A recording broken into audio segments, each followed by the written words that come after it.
구약성경 호세아서 10장 12절입니다. 호세아 10장 12절 구약성경 1266면에 있습니다. 호세아서 10장 12절 말씀 다 같이 함께 읽도록 하겠습니다. 너희가 자기를 위하여 의를 심고 긍휼을 거두라. 지금이 곧 여호와를 찾을 때니 너희 묵은 땅을 기경하라. 마침내 여호와께서 임하사 의를 비처럼 너희에게 내리시리라. 네. 수학의 계절 10월 넷째 주 호세아서 10장 12절 본문으로 묵은 밭이라는 제목으로 함께 은혜를 나누도록 하겠습니다. 예전에 그 마태복음에 나오는 그 밭의 비유가 있지요. 그 마음을 비유한 네 가지의 밭, 그 길가의 밭, 돌짝밭, 가시밭, 그리고 질 좋은 옥토에 관한 설교를 했더니 한 성도님이 제게 찾아와서 묻습니다. 목사님, 우리 주변에 가장 흔하고 많은 밭에 대해서는 언급하지 않으실 것 같습니다. 그래서 제가 물어보았더니 무슨 밭이냐고 하면 바로 묵은 밭입니다. 길가밭도 있고 돌짝밭도 있고 가시밭도 있고 옥토도 있지만 묵은 밭도 있다라는 이야기죠. 실제로 예수님은 묵은 밭에 대해서는 말씀하지 않으셨습니다. 그런데 성경을 찾아보면 이 호세아서 10장 12절에 정확하게 나와 있었습니다. 오늘 우리 함께 읽은 본문이었죠. 너희가 자기를 위하여 의를 심고 긍휼을 거두라. 지금이 곧 여호와를 찾을 때니 너희 묵은 땅을 기경하라. 마침내 여호와께서 임하사 의를 비처럼 너희에게 내리시리라고 오늘 말씀하고 있습니다. 우리 장로님, 권사님, 집사님들 다 잘 아시겠죠. 묵은 땅이 어떤 땅입니까? 경작하지도 않고 농사를 짓지 않고 그냥 버려두어서 거칠어진 밭으로 표준어가 묵정밭이에요. 묵정밭. 묵은 밭이 오히려 평안북도 사투리랍니다. 그런데 여러분, 이 묵은 밭은 자기만 그냥 묵어서 딱딱하게 굳어서 열매 맺지 못하는 것으로 끝나는 것이 아니라 그 옆에 있는 밭까지도 묵은 밭으로 만들어갑니다. 그 해마다 저 중국 북쪽에 있는 내몽골과 시안 지방이라는 데 엄청난 가뭄으로 인해서 묵은 밭들이 생겨남에 따라 땅이 점점 사막이 되어가고 있답니다. 그 결과 우리가 해마다 걷는 이 황사의 고통이 바로 이 내몽골에서 사막에서 발원한 것이라 하지요. 바로 묵은 밭 때문입니다. 우리 신앙과 믿음에 있어서도 한 사람의 신앙과 믿음이 묵으면 그 사람의 믿음만 묵는 것이 아니라 옆에 있는 다른 사람의 신앙까지 묵혀버릴 수 있다는 것입니다. 다들 기억하시겠지만 예수님을 처음 영접했을 때 그 감동들을 잊지 못하실 것입니다. 아무리 오래되어도 이것은 기억이 납니다.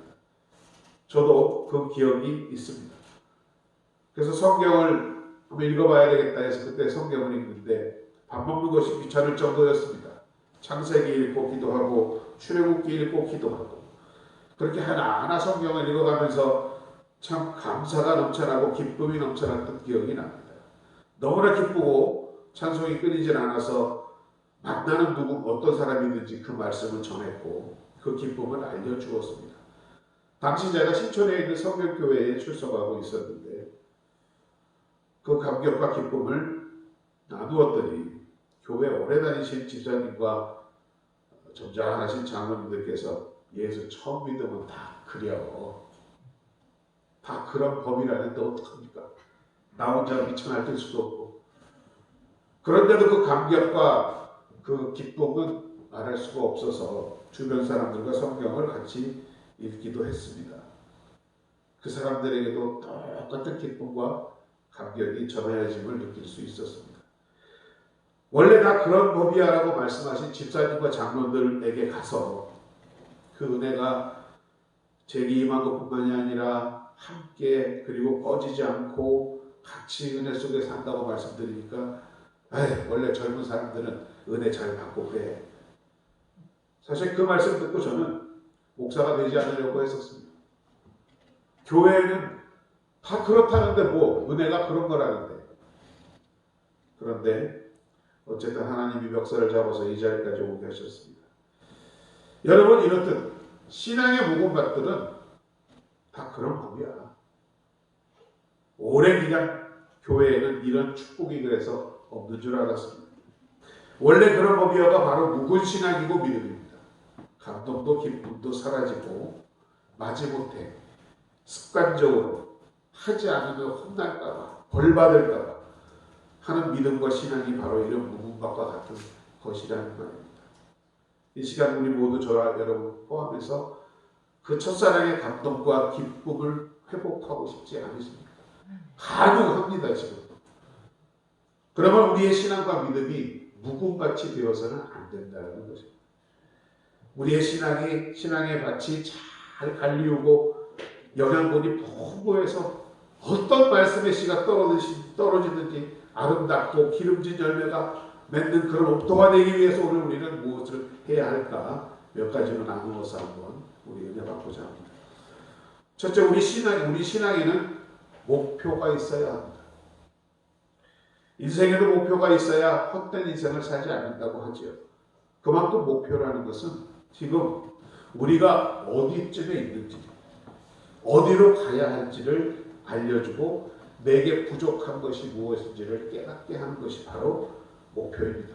그래서 인생과 신앙에는 바르고 정확한 목표 설정이 항상 있어야 합니다. 성경은 우리에게 말씀합니다.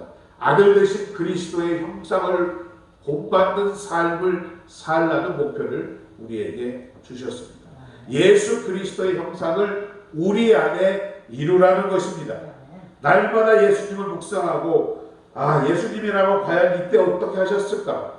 무슨 생각을 하셨고 어떤 행동을 하셨을까? 늘 마음으로 그분과 교제를 한다면 우리도 모르는 사이에 그분을 닮아갈 수 있습니다. 여러분, 재미있는 것은요, 이렇게 형제들끼리 있으면 서로 간에 대해서 안 닮았다고 그래요. 뭘 닮았냐고, 아니라고. 그런데 다른 사람들이 볼 때는 참 많이 닮았어 그러잖아요. 마찬가지로 함께 있기 때문에 닮아가는 것입니다. 주님과 함께 있으면 그래서 닮아갈 수밖에 없는 줄로 믿습니다. 이렇게 주님을 닮아가는 것에 대해서 헨리 나우엔이라 하는 사람은 이런 말을 한 적이 있습니다. 주님을 닮아가면 외로운 인생을 사는 우리의 외로움이 고독함으로 바뀝니다. 라는 말을 한 적이 있습니다. 외로움과 고독함. 비슷한 말인 것 같지요. 유행가 가사처럼 외로움은 타는 것이고 고독은 씹는 것인 줄만 알았습니다. 우리는 모두 외로운 인생을 삽니다. 홀로입니다, 결국은. 주변에 무언가 있는 것처럼 느껴질 때가 잠시 있지만 곧 그것들이 떠나고 나면 혼자 외롭습니다. 그러기에 당신이 옆에 있어도 외롭습니다. 그립습니다라는 말이 나온 것 같습니다. 자, 한국 사람들은 무드가 없지요. 어떤 남편이 7년 만에 외국에서 돌아오는데 아내가 공항으로 마저 나갔답니다. 보자마자 남편을 향해 막 뛰어가더랍니다. 그러더니 그 남편에게서 얼른 짐을 받아가지고 돌아서 가더랍니다. 낭만이 없다는 얘기입니다. 인생은 외로운 것입니다. 헨리 나우엔이 말한 것과 같이 이 외로움과 고독은 약간의 차이가 있는데, 고독이라는 것은 홀로 설 수 있는 힘을 갖게 된 것을 고독이라고 한답니다. 홀로 하나님 앞에 설 수 있는 힘, 그것에서 끝나는 것이 아니라 그로 인해 나와 같이 외로움을 당하고 고통을 당하는 사람들을 긍휼과 자비의 눈으로 바라볼 수 있는 마음이 고독함이라고 합니다. 내가 내 자신의 외로움 앞에 홀로 설 수 있는 힘, 그것을 고독이라고 합니다. 두 번째로 우리는 주님을 닮아가면서 홀로 설 수 있기 때문에 긍휼과 자비의 눈으로 인생을 보기 시작하며 다른 사람들을 환대하는 삶으로 바뀐다고 합니다. 우리는 알든 모르든 본질적으로 이웃에 대해서 경쟁심과 적대감을 갖고 살아가고 있습니다. 다른 사람과 싸워 이겨야 내가 성공하는 것이고 내 것을 지킬 수 있기 때문입니다. 그런데 주님을 닮아가는 신앙의 목표가 우리 안에 바로 서게 되면 우리의 이웃이 더 이상 경쟁 상대가 아닙니다. 그들을 사랑으로 환대할 수 있게 되는 것입니다. 나를 만나서 그 만남으로 그 사람이 힘을 얻고 용기를 낼 수 있다는 것입니다. 주님을 스쳐갔던 모든 사람들을 보십시오. 심지어 가늠하다가 현장에서 잡힌 여인마저도 용기 낸 배에서 다시 일어설 수 있었습니다.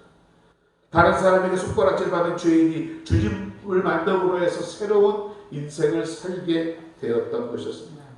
여러분, 예수님은 누구보다 고독한 인생을 사셨던 분입니다.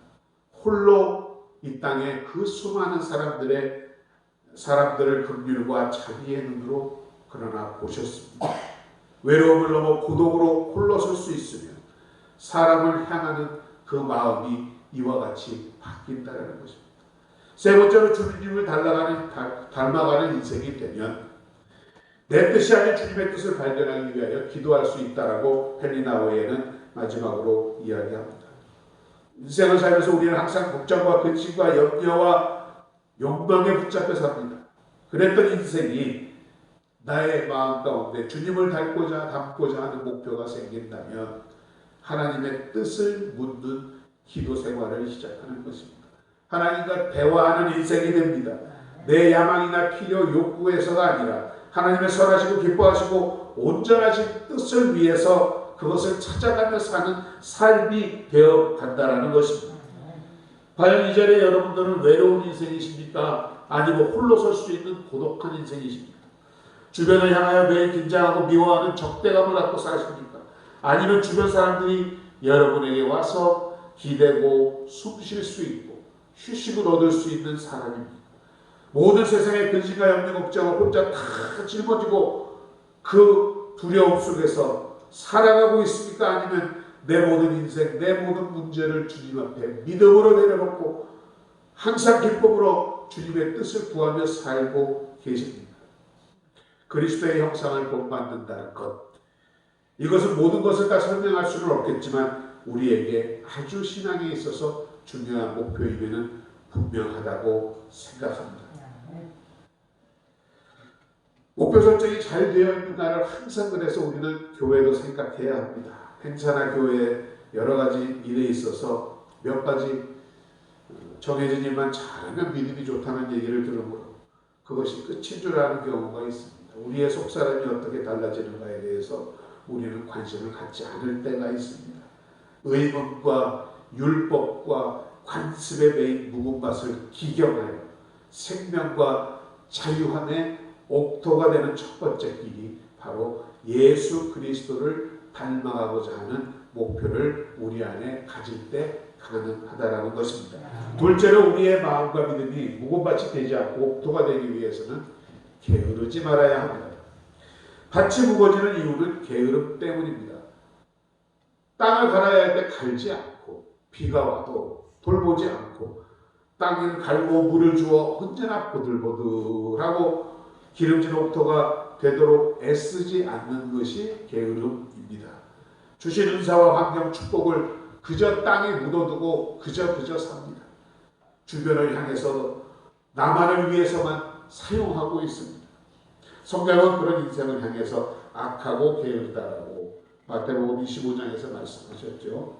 한 달란트 받았던 자는 와서 이르되 주인이여 당신은 굳은 사람이 아니라 심지 않은 데서 거두고 해치지 않은 데서 모으는 줄 내가 알았으므로 두려워하여 나가서 당신의 달란트를 땅에 감추어 두었나이다.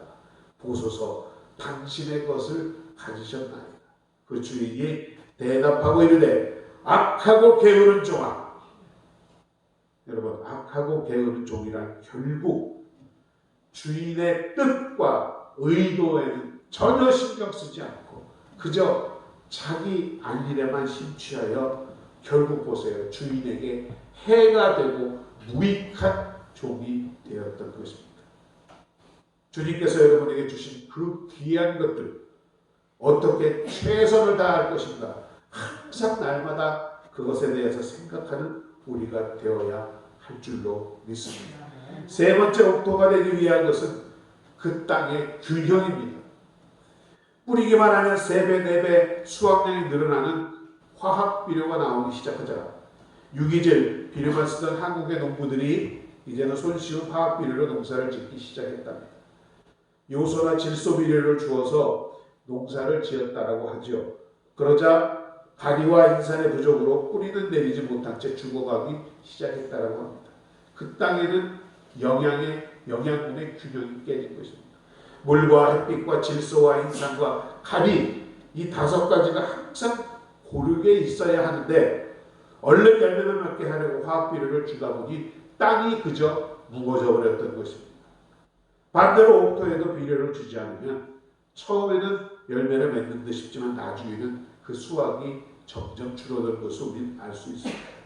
어느 분이 기도원을 세우기 위해 사과 과수원을 샀더랍니다. 잘하는 사람입니다. 우리가 거기 기도원 세우느라 바빠서 올해는 비료도 안 주고 했는데 그래도 열매도 안 열리겠구나 했는데 글쎄 열매가 작년이랑 똑같이 열렸습니다. 그러나 더 이상 방치하면 그 다음에는 그 열매가 열리지 않습니다. 3년 정도 비료를 주지 않으면 수확할 수 없다라고 하지요. 그 후에 다시 그 땅을 원상 회복하려면 10년을 노력해야 한다라고 합니다. 그래서 옥토로 돌아가지 않는다라고 합니다. 균형 있는 비료, 영양의 공급이 이루어져야 하는 것입니다. 이렇듯 우리의 말씀에도 말씀과 기도, 전도와 봉사, 교제, 이 5가지의 영양소가 늘 있어야 합니다. 이 옥토가 되기 위한 영양소를 베드로전서를 통해서 살펴보겠습니다. 처음 말씀입니다. 베드로전서 1장 23절입니다. 너희가 거듭난 것이 썩어질 씨로 된 것이 아니요 썩지 아니할 씨로 된 것이니 하나님의 살아있고 항상 있는 말씀으로 되었느니라고 말씀하고 있습니다. 우리의 거듭남은 하나님의 속성과 성품을 담고 있는 살아있고 항상 있는 말씀을 통해서만 가능하다라는 것입니다. 다음 2장 2절입니다. 가난한 아이들과 같이 순전하고 신령한 젖을 사모하라. 이는 이로 말미암아 너희로 구원에 이르도록 자라게 하려 함이니라.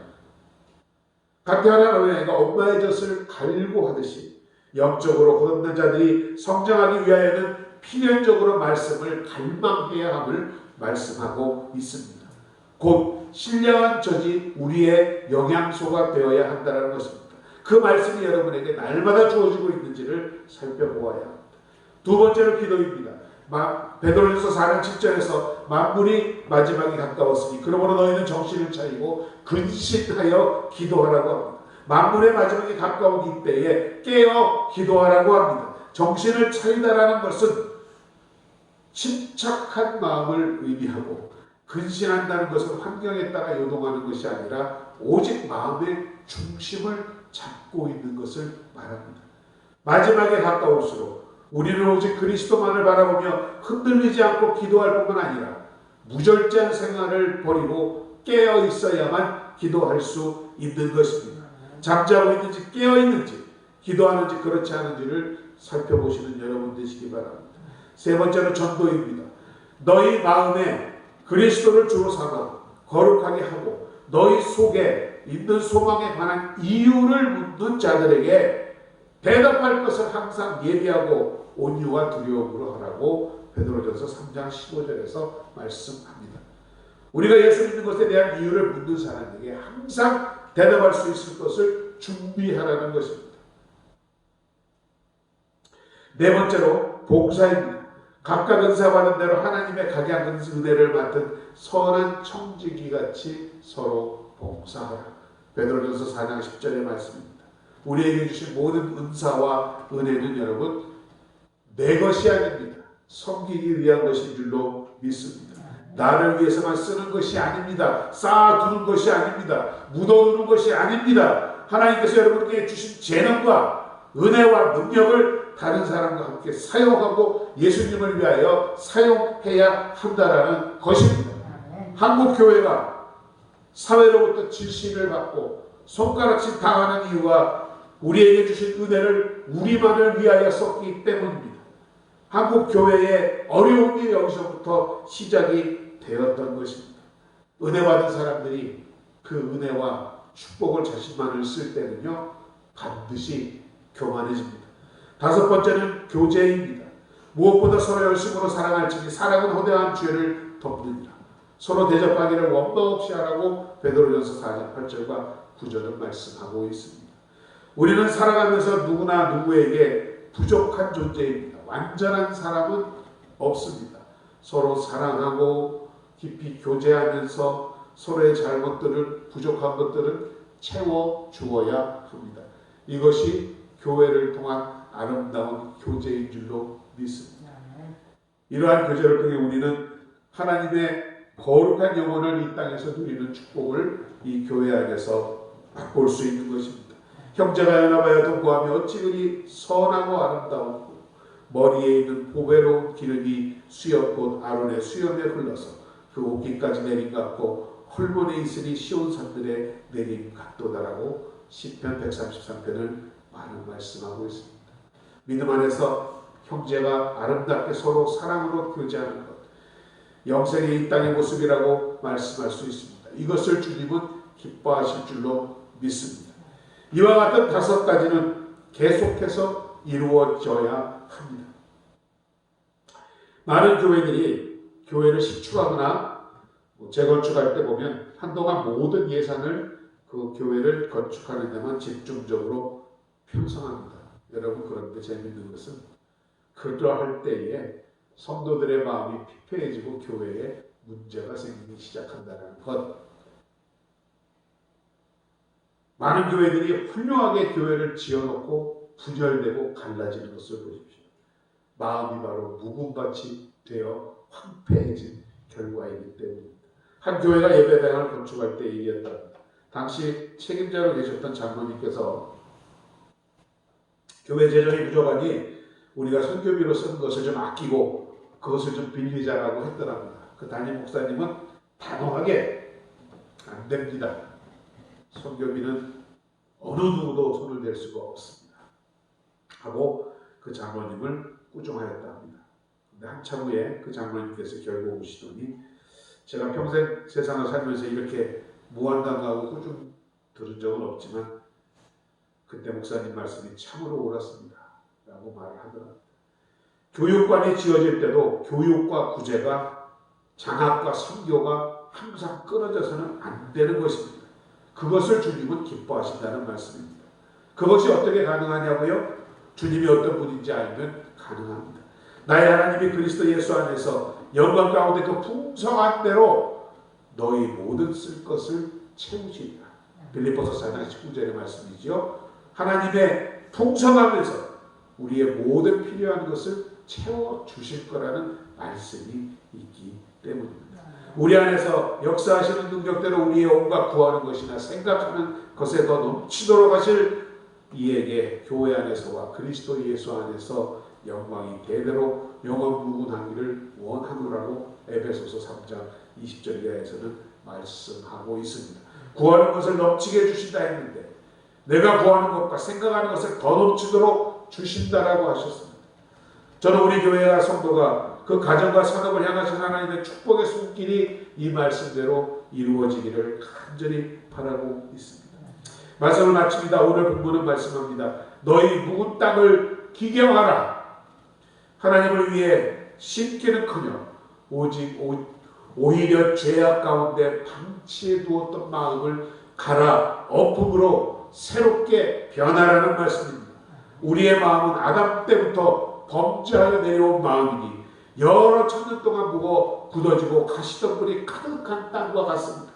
누구든지 자기를 쳐서 복종시키지 않고 자기를 주장하는 자는 곧 여러 천년 묵은 굳어진 땅과 마찬가지라는 말씀입니다.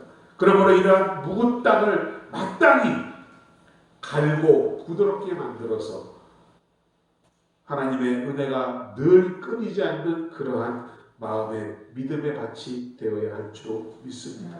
여기서 그 묵은 땅을 간다라는 말은 근본적으로 내 자아를 거절하고 하나님의 말씀만 순종하겠다라는 부드러운 마음을 마련하는 것을 말합니다. 사람이 굳은 마음을 가지고 날마다 새로워짐이 없는 사람은 죽은 사람과 같다라고 성경은 말씀합니다. 묵은 땅이 보습으로 말미암아 부드러워지듯이 하나님의 말씀으로 늘 깨어져 부드러워지는 여러분들 되시기를 주님의 이름으로 축원드립니다. 그럴 때만 생명의 역사가 여러분 안에 풍성하게 넘칠 줄로 믿습니다. 오늘 말씀과 같이 의인을 비처럼 여러분에게 내려 주실 줄로 믿습니다. 하늘에서 내려 비를 적셔야 땅이 촉촉하게 되듯이 모든 살아있는 것들에게는 이 생수를 공급하는 것이 바로 비입니다. 이런 관점에서 볼 때 우리가 마음을 기경하면 그때 하나님께서는 그 은혜를 풍성하게 내려 주시리라는 말씀인 줄로 믿습니다. 이러할 때 여러분의 남은 인생은 영생의 소망이 있으며 크고 아름다운 집이 여러분을 위하여 천국에 마련되어지고 다른 사람들이 크게 생각할 수 없는 평화와 평강이 여러분에게 찾아올 줄로 믿습니다. 이로 인하여 어찌하든지 어떤 상황 가운데서든지 설명할 수 없는 기쁨이 여러분에게 넘쳐나고 영원히 변치 않는 사랑을 받고 있다는 정체감이 여러분에게 모든 것을 만족해 해 나가실 줄로 믿습니다. 오늘 주신 말씀과 같이 우리가 이러한 묵은 밭을 기경함으로 날마다 내리는 하나님의 은혜를 하나도 놓치지 말고 모두 다 받아들여서 뿌리 내리고 열매 맺는 여러분들과 여러분들의 자녀 되시기를 주님의 이름으로 축원드립니다. 아버지 하나님, 은혜와 사랑을 감사드립니다. 오늘도 귀한 주일 주님 이 전에 모이게 하시고 또한 호세아 말씀을 통하여 우리로 깨닫게 하시니 감사드립니다. 우리가 겉은 후패하고 늙은 모습이지만 주님, 우리의 마음밭은 늘 잘 갈린 옥토와 같이 부드럽고 유연하고 항상 기름짐으로 주님 주시는 말씀이 씨앗이 떨어질 때마다 열매 맺는 귀한 하나님의 사람들 될 수 있도록 주님 붙잡아 주시옵소서. 우리를 사랑하사 죽기까지 하신 예수 그리스도의 이름으로 감사드리고 기도드립니다. 아멘. 찬송가 347장 함께 하시면서 우리 준비한 예물 드리도록 하겠습니다.